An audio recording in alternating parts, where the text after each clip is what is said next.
Hi everyone, welcome back to our channel. I'm back with another tutorial, and today's tutorial is based on how to transfer from crypto.com to Coinbase. So I'll be guiding you throughout this video. Make sure to watch this video till the end and make sure to check your internet connection. First of all, make sure to log in into your crypto.com.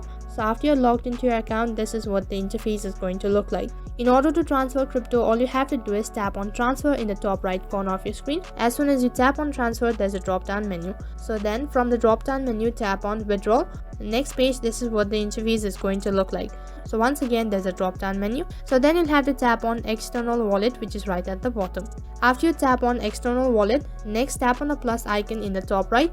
So as soon as you tap on wallet address, this is what the interface is going to look like. So then you'll have to select the cryptocurrency that you are transferring to Coinbase. So right over here, you'll have to paste the wallet address of Coinbase. So once you're done selecting, tap on continue, which is right at the bottom. As soon as you tap on continue, on the other page, your cryptocurrency will be transferred to Coinbase. So that is how you can transfer from crypto.com to Coinbase.